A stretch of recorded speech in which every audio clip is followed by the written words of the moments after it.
Tourism के different types है। पहले आप देखना क्या चाहते हैं, फिर आपने उसमें से सिलेक्ट करना है। यहाँ पे कैलाश पे मोस्टली आते हैं वो कल्चर देखने के आते हैं। यहाँ पे कल्चर टूरिज़्म है, यहाँ पे नेचर भी है, लेकिन वो उस मेरे ख़्याल में जितने भी टूरिस्ट आते हैं उनको पता नहीं चलता कि जाना कहाँ।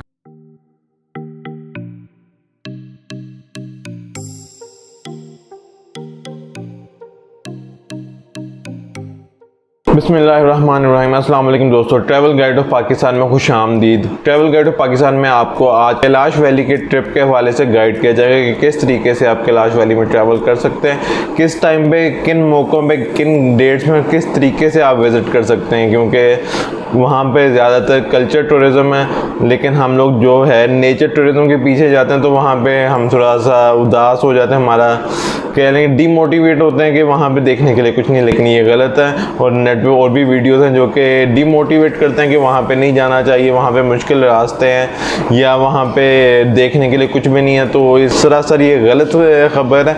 लेकिन किसी हद तक ये कह भी सकते हैं कि सदाकत भी है, लेकिन उस सदाकत इसलिए, बात सच इसलिए कि लोगों को पता नहीं है कि वहाँ पे किस टाइम पे वहाँ पे विज़िट करना चाहिए। ये वीडियो बनाने का मकसद ये है कि कैलाश वैली के हवाले से काफ़ी नेगेटिव रिपोर्टिंग की गई है कि वहाँ पे क्या क्या कुछ होता है। बड़ी गलत वीडियो, गलत इमेज बनाया गया।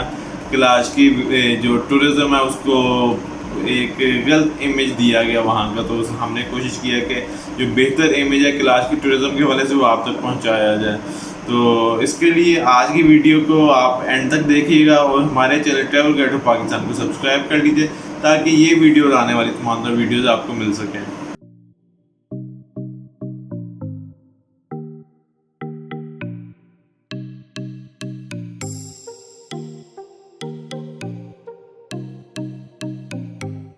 आप अपर दी से ट्रैवल कर रहे हैं तो आपको 90 किलोमीटर तक ट्रैवल करना पड़ेगा कैलाश वैली की अयून वैली तक, जो जहाँ से कैलाश वैली का सफ़र स्टार्ट होता है। अदरवाइज़ अगर आप लवारी टनल से अपना सफ़र स्टार्ट काउंट करते हैं तो आपको 55 किलोमीटर तक ट्रैवल करना पड़ेगा अयून वैली तक। तो अगर आपने फैसला कर लिया है कि आपने कैलाश वैली जाके रहना है तो जाने से पहले, कैलाश वैली एंटर होने से पहले अपने माइंड में एक चीज़ बिठा लें कि आप कैलाश वैली की टूरिज़्म को प्रमोट करने के लिए आए हैं और आप यहाँ पे इनके कल्चर और इनके रिलीजन में आपको इंटरेस्ट है, तभी आप यहाँ पे सफ़र कर रहे हैं। अदरवाइज़ आपको मुश्किल हो सकती है।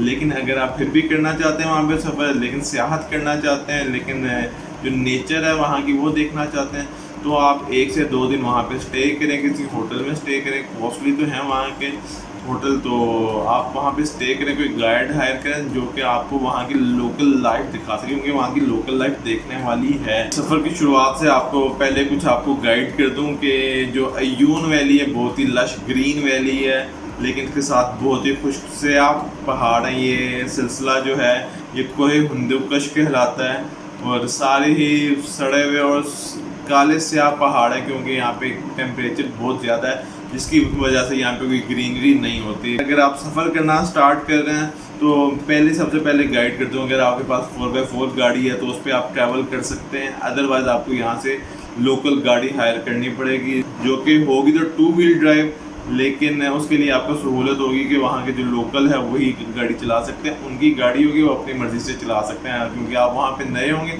वहाँ की सड़कें अच्छी हालत में नहीं, जिसकी वजह से आप बेहतर है कि 4 से 5 हज़ार वहाँ पे खर्च कर लें और आप वहाँ से गाड़ी हायर करके लेके जाएं, अपनी गाड़ी ना लेके जाएं। दूसरी ऑप्शन ये है 4x4 आप कर लें, आपकी अपनी हो तो वेल एंड गुड, नहीं तो 4x4 हायर कर लें। तीसरी ऑप्शन ये है कि आप हेलीकॉप्टर करवा लें, जो कि बहुत कॉस्टली तो पड़ेगा लेकिन सहूलत उसमें बहुत है। अगर वो खर्चा आप बर्दाश्त नहीं कर सकते हो, या प्राइम मिनिस्टर या चीफ मिनिस्टर बन जाए कि आप फ्री ऑफ कॉस्ट वहाँ तक जा सकें। और तो जाहिर है आप CM और PM तो कम लोग बनेंगे या कोई नहीं हो सकता, तो बेहतर है कि आप लोकल गाड़ी हायर करें। तो उसके लिए अपना सफ़र स्टार्ट करने से पहले खाना ज़रा डबल मिकदार में खा लीजिएगा, क्योंकि आपका खाना बड़ी जल्दी हज़म होने वाला है, क्योंकि सड़कों के हालात कोई अच्छे नहीं हैं।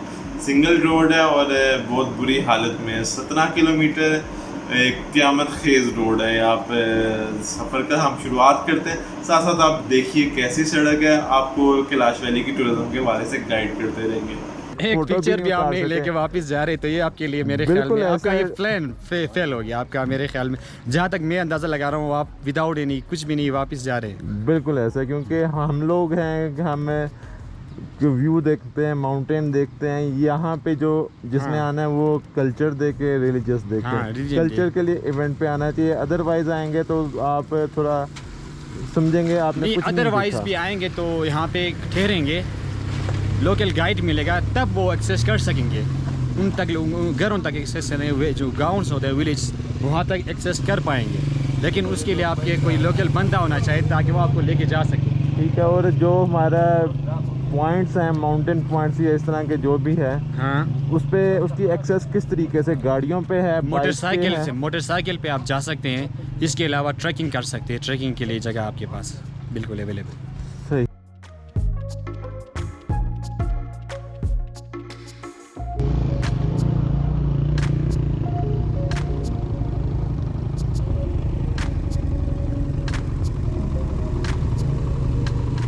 ये अयून वैली स्टार्ट हो रही है, अयून वैली के साथ साथ दरियाए कैलाश बह रहा है और बहुत ही लश ग्रीन ये अयून वैली है। यहाँ से ये सफ़र स्टार्ट हो रहा है 17 किलोमीटर का। पर यहाँ पे ट्रैफिक पुलिस की ज़रूरत पड़ती है? इसके बाद ये रोड वन वे बहुत मुश्किल है। मेरा ख्याल है कि बेहतर यही होगा कि जो भी यहाँ पे आए वो बाय एयर ही आ जाए, हेलीकॉप्टर करवाए, डायरेक्ट बरेरिया बम्बोरेत में लैंड करें। वो सड़कें वहाँ पे जाने वाली नहीं।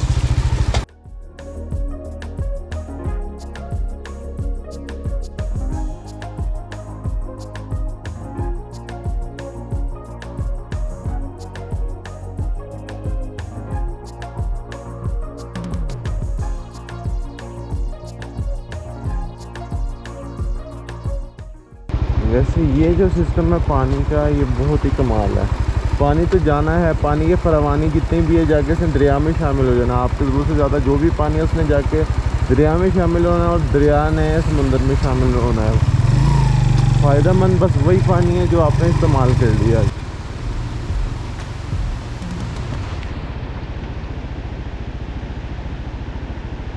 ये आप देखते हैं पानी का इस्तेमाल करने के बाद आप वापस इसको दरिया में फेंक देते हैं। ये ऊपर की तरह एक टनल बनी हुई है पानी के लिए, और नीचे आके जब आपका ज़रूरत नहीं रही आपने उसको वापस दरिया में डाल दिया।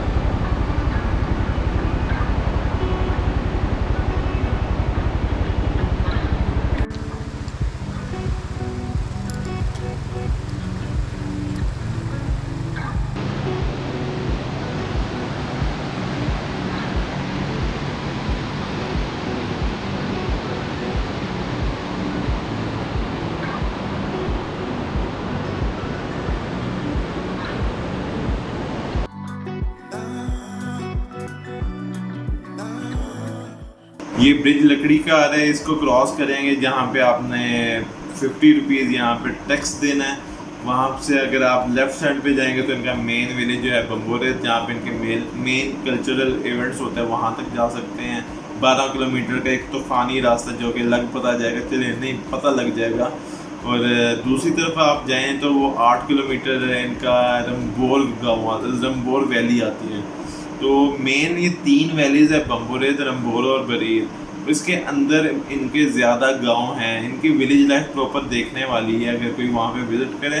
तो अगर आपको वहाँ पे उनके कल्चर से इतना इंटरेस्ट नहीं है तो आप उनकी विलेज लाइफ देखें, वो भी देखने वाली है। वहाँ पे भी नेचर है, लेकिन नेचर के लिए आपको ट्रैकिंग करनी पड़ेगी, वहाँ पे टाइम स्पेंड करना पड़ेगा, तो आप वो भी स्पेंड कर सकते हैं।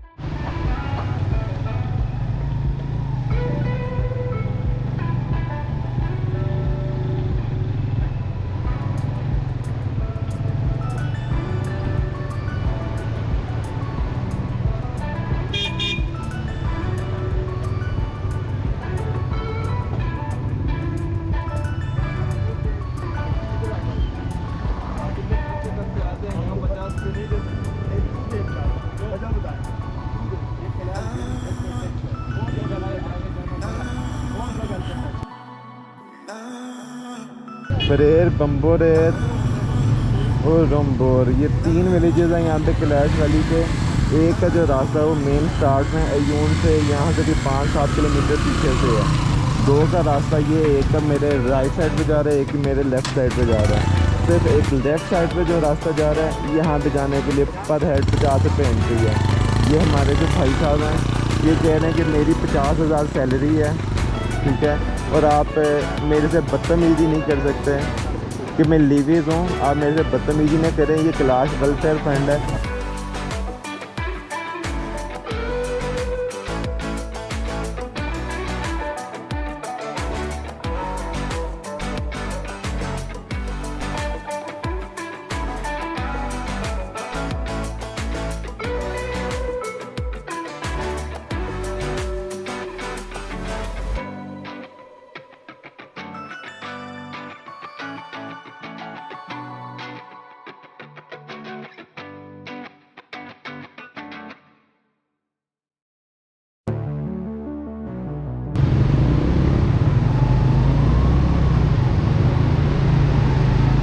जी, मैं आपको कैलाश के जो लोग हैं उनके बारे में थोड़ा गाइड कर दूं कि जिसको हम सिकंदर आज़म कहते हैं, अलेक्जेंडर द ग्रेट, वो यूनान का था जो कि इन्वेड करने के लिए आया अफ़गानिस्तान में।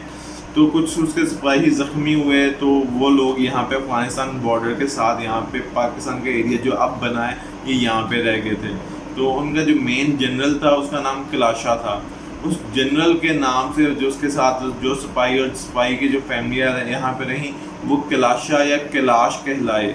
मेन वर्ड कैलाशा से ये वर्ड कैलाश निकला, तो ये सारा उनकी नस्ल में से हैं और ये सारे यूनानी नस्ल के हैं। खूबसूरती इसीलिए इनमें है और साथ ही साथ ये यूनानी नेशनल भी रहते हैं। हर वक्त कभी भी ये एक एप्लीकेशन दें तो इनको यूनान की नेशनैलिटी मिल सकती है। कैलाश के 3 मेन फेस्टिवल हैं जिसके बारे में आपको बताता चलूँ। सबसे पहला जो सबसे फेमस है एज़ यूजुअल चिलम जोशी, जिसमें लगता है कि लोग वहाँ की लड़कियाँ भाग के शादी करती हैं। तो सबसे पहला सबसे बड़ा जो फेस्टिवल है वो चिलम जोशी है जो कि 15-16 मई को मनाया जाता है और मेन फेस्टिवल में से एक फेस्टिवल है। जो सेकंड फेस्टिवल है उनका वो उचाल फेस्टिवल है जो कि अगस्त के महीने में मनाया जाता है। और अगस्त के महीने में ही अगर आप वहाँ पे जाएं तो आप शंदूर पोलो टूर्नामेंट और शंदूर फेस्टिवल देख सकते हैं। दोनों जो डेट्स हैं करीब करीब होती हैं। आप 15 से 20 दिन का अगर टूर करते हैं, अगर आप टाइम इतना स्पेंड कर सकते हैं तो आप एक ही विज़िट में डबल मज़े ले सकते हैं। और तीसरा जो यहाँ पे फेस्टिवल है वो चित्रा मास फेस्टिवल है जो कि 1 मंथ तक जारी रहता है दिसंबर के महीने में। 3 मेन फेस्टिवल हैं और साथ ही साथ उनके लोकल जो वीकली बेसिस पे फेस्टिवल चलते रहते हैं। तो अगर आप वीकली बेसिस पे भी कभी जाएं तो आप ऐसे फेस्टिवल देख सकते हैं, तो आप डिसअपॉइंट नहीं होंगे। आपको देखने के लिए वहाँ पे बड़ा कुछ मिलेगा।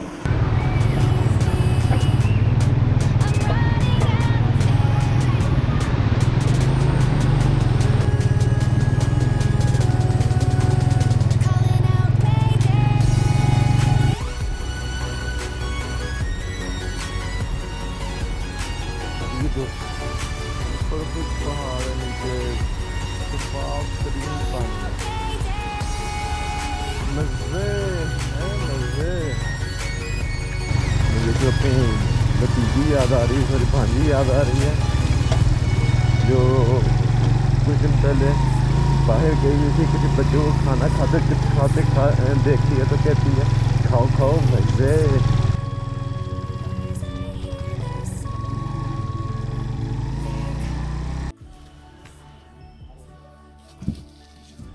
जी दोस्तों, इस वक्त हम एक ऐसी जगह पे जहाँ पे समझ नहीं लग रही कि क्या बोलना चाहिए। ये कैलाश कम्युनिटी का पुराना कब्रिस्तान है। ये उनके ताबूत हैं कि हम लोग ये बरी करते हैं, दफनाते हैं।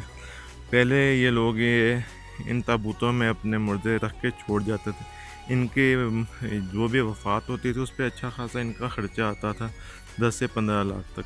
इसमें आपने स्टार्ट में देखी होगी कि एक हड्डी भी पड़ी हुई है, तो यानी कि मुर्दों की हड्डियां आपको यहाँ पे देख सकते हैं। लेकिन ये इनका पुराना कब्रिस्तान है। अब मुझे यहाँ पे रिकॉर्डिंग करना अच्छा भी नहीं लग रहा। आप ये भी देख सकते हैं हड्डी पड़ी हुई है, इंसानी हड्डियाँ। कैलाश के लोगों में कुछ तोहमात भी पाई जाती हैं। ये अपने जो जब कोई फोत होता है इनमें, तो जो कोई मर्द फोत होता है तो उनका जो जश्न फिर भी वो मनाते हैं, वो 3 दिन तक उनका वो जश्न जारी रहता है, जिसमें वो अपने मरने वाले की तारीफ़ करते हैं कि ये अपने खुदा के पास जा रहा है। तो हमारी तरफ से क्लियर है कि हमें इससे कोई गिला नहीं, तारीफ़ें करते रहते हैं हर वक्त उसकी। तो उसके बाद अगर उसमें कोई औरत मरती है तो उसका फेस्टिवल 2 दिन तक मनाया जाता है। मर्द का 3 दिन का इसलिए कि दूसरे गांव जो रमगोल और बरीर है वहाँ के लोगों को भी बुलाया जाता है, तो आने जाने में टाइम लगता है।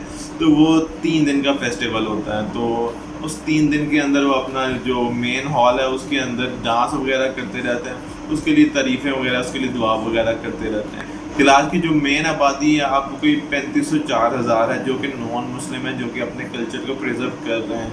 बाकी जो हैं वो लोग मुसलमान होते जा रहे हैं, तो इसलिए थोड़ा सा उनमें सेंस आती जा रही है कि वो अब जो अपने मुर्दों को वो दफनाते हैं, तो मुर्दों को दफनाने के साथ साथ उसकी जो बिलोंगिंग होती है, चारपाई जिसके ऊपर उसको लाते हैं, वो वहीं पे छोड़ के चले जाते हैं। पहले ज़माने में वो अपने कब्रिस्तान के अंदर मुर्दों को ताबूतों के अंदर रख के वैसे ही खुला छोड़ आते थे कि ये अब अपने खुदा के सुपुर्द है, तो वो उसको वैसे ही मुर्दे को वैसे ही छोड़ आते थे। इसके साथ साथ आपको गाइड करता चलूँ, ये जो कैलाश वैली के लोग हैं इनको काफिरिस्तान कहा जाता है, जो कि फिलवक्त मेरी नज़र में आप नहीं कहना चाहिए, उनमें मेजोरिटी मुसलमान हो चुकी हुई है, लेकिन अभी भी कुछ लोग हैं जो पुराने ज़माने के लोग हैं, आज से 30-40 साल पुराने, वो अभी भी अपने कल्चर पे रिलीजन के साथ जुड़े हुए हैं।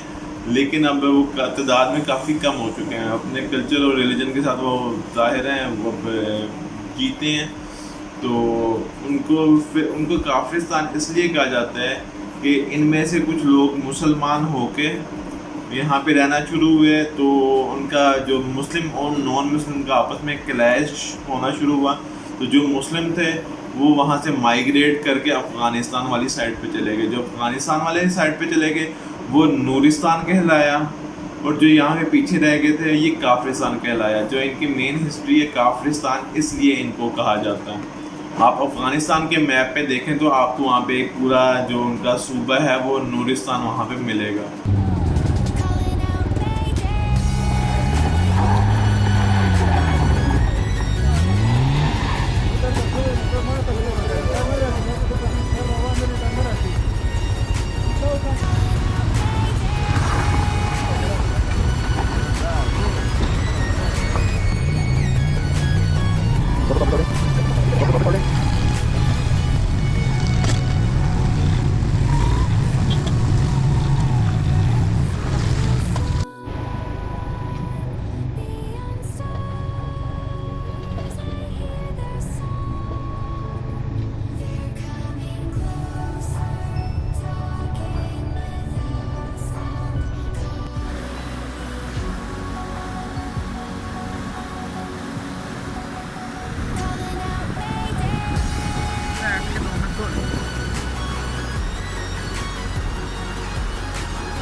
जी नाज़रीन, सब यहाँ पे हमारे पास फरीद ख़ान मौजूद हैं। कैलाश वैली में हम मौजूद हैं, बम्बू रेत में। हम इनसे पूछते हैं कि ये कैलाश वैली में देखने वाली जगह क्या क्या है और हम कहाँ तक जा सकते हैं और किस तरीके से जा सकते हैं। असल पॉइंट ये है कि आपने टाइम पे आना है और किसी इवेंट पे आना है। तफसीलात ये फ़रीद भाई से पूछते हैं। जी फ़रीद भाई। अस्सलाम वालेकुम, मेरा नाम फ़रीद ख़ान है और मैं यहाँ पे कैलाश से हूँ। जी असल में बात यह है कि यहाँ पे जितने भी टूरिस्ट आते हैं वो विदाउट एनी स्टडी रिसर्च के वो यहाँ पे वैसे ही मुँह उठा के आते हैं। तो उनको मायूसी होती है, क्योंकि रोड का भी मसला होता है, रोड काफ़ी ख़राब है, तो उनका प्लानिंग पहले से वो ठीक नहीं कर पाते हैं, इसे वैसे उठा के आते हैं, उनको किसी चीज़ का पता नहीं चलता, फिर वापस चले जाते हैं रोड ही से। ये कैलाश में टूरिज़म ये ऐसा होता है ना, इसमें डेस्टिनेशन होता है डिफरेंट। आप कहाँ पे जाना चाहते हैं, पहले आपको वो आपने सेलेक्ट करना होता है कि आपने देखना क्या है। आपने कल्चर देखना है, आपने रिलीजन देखना है, आपने नेचर देखना है। ये माउंटेन टूरिज़म के डिफरेंट टाइप्स है। पहले आप देखना क्या चाहते हैं, फिर आपने उसमें से सिलेक्ट करना है। यहाँ पे कैलाश पे मोस्टली आते हैं वो कल्चर देखने के आते हैं, यहाँ पे कल्चर टूरिज़म है, यहाँ पे नेचर भी है, लेकिन वो उस मेरे ख्याल में जितने भी टूरिस्ट आते हैं उनको पता नहीं चलता कि जाना कहाँ से, क्योंकि जब तक यहाँ पे कोई गाइड नहीं लेते हैं, ठहरते नहीं है, उन चीज़ों का पता नहीं चलता। अभी आप यहाँ पे मोटरसाइकिल से अच्छा है, दूसरे छोटे मेरे ख्याल में गाड़ियाँ हैं XLI GLI वो नीचे वो लगते हैं, क्योंकि रोड सही नहीं है। टाइम यहाँ से मेरे ख्याल में आयोन से यहाँ पे जो नए टूरिस्ट आते हैं उनके लिए मेरे ख्याल में ज़्यादा से ज़्यादा घंटा लग जाता है, लोकल्स के लिए तकरीबन 20 से 25 मिनट। तो यहाँ से आगे बुम्बरेत में नेचर भी है, नेचर आपको आगे जाएंगे तो यहाँ पे पास्चर है, आगे जाएंगे तो टॉप से आगे इस साइड में रास्ता है, तो वहाँ पे आपको जिस तरह कुमराट में आपको नेचर मिलता है, आपको भी सेम वही आपको सिचुएशन वहाँ पे मिलेगा। लेकिन नीचे जब लोअर बुम्बरेत में आएंगे तो यहाँ पे कल्चर टूरिज़म है। यहाँ पे कैलाश वालों का अपने उनके कब्रिस्तान है, टेम्पल्स हैं, उनके जो गांव हैं वहाँ पे जाएंगे तो उनका रस्म रिवाज है वो आप देख सकेंगे, उनसे मिलेंगे, उनके बारे में आपको इन्फॉर्मेशन भी है। यहाँ पे इसलिए मोस्टली यहाँ पे कल्चर टूरिज़म होता है। तो जितने भी टूरिस्ट नीचे से आते हैं उनको पहले स्टडी करना चाहिए वो असल में देखना क्या चाहते हैं, वो कल्चर देखना चाहते हैं या नेचर देखना चाहते हैं, पहले डिसाइड करें फिर आ जाए तो उनके लिए बेहतरी हो। ठीक है, इससे समझ लगती है कि हमें अगर कल्चर देखना है तो इवेंट्स पे आना चाहिए। इवेंट्स पे आना चाहिए। 15 मई को चिलिमजिस्ट होता है, 15-16 को, फिर अभी अगस्त 22 अगस्त को उनका उचाल फेस्टिवल है, फिर दिसंबर में उनका चित्री मास है, वो तो तकरीबन 1 महीने तक यहाँ पे कंटिन्यू रहता है। ये कुछ फेस्टिवल्स होते हैं, मेजर फेस्टिवल्स। इसके अलावा माइनर भी फेस्टिवल्स है। आप जब भी आना चाहे तो फेस्टिवल पे आ जाओ, तो आपको उनसे इंटरेक्शन इजीली हो सकेगा as compare to other time, जब लेजर टाइम पे आप आते हैं उससे। यानी कि ट्रैकिंग है, गाड़ियों वाले सिर्फ कल्चर या उनके इस तरह के वहाँ पे एक्सेस कर सकते हैं, वो अच्छा रहेगा, अदरवाइज वो थोड़ा परेशान होंगे कि हम यहाँ पे क्या देखने आए। बिल्कुल यही वजह है। बहुत बहुत शुक्रिया, जो भी आए पहले स्टडी करके फिर कैलाश। बहुत बहुत शुक्रिया आपका, आपने थोड़ा हमें गाइड किया कि यहाँ पे है क्या। हाँ। लेकिन एक बात है कि यहाँ की सौगात, यहाँ का पानी है, हाँ बिल्कुल, बहुत बेहतरीन पानी है। हाँ बिल्कुल, ये बात तो मानने वाली है। नहीं नेचर भी है, लेकिन मैं आपको पहले बताया कि आपके यहाँ पे जब तक लोकल बंदा नहीं रखें आपको इस चीज़ का पता नहीं चलता कैलाश का। बिल्कुल ऐसा, अभी तक लोकल की यहाँ पे समझ नहीं लगी कि लोकल यहाँ पे कौन है और किससे हम यहाँ पे मिले, कोई गाइड करे कि कहाँ तक जाना चाहिए। उस वक्त हो सकता है जब यहाँ पे स्टे करेंगे। हाँ। आप होटल हायर करेंगे, जब रूम हायर करेंगे तो मैनेजर साहब होते हैं होटल में, वो आपको गाइड देता है, फिर आपको गाइड करता है, फिर आगे आप इंजॉय कर सकते हैं। यहाँ पे जितने भी बड़े लोग आते हैं वो इंजॉय करते हैं, थोड़े नॉर्मल लोग आते हैं वो नहीं स्टे कर पाएंगे, ना रूम ख़रीद सकते हैं, वो वैसे मुँह उठा के आते हैं, फिर उसी मुँह उठा के वापस चले जाते हैं।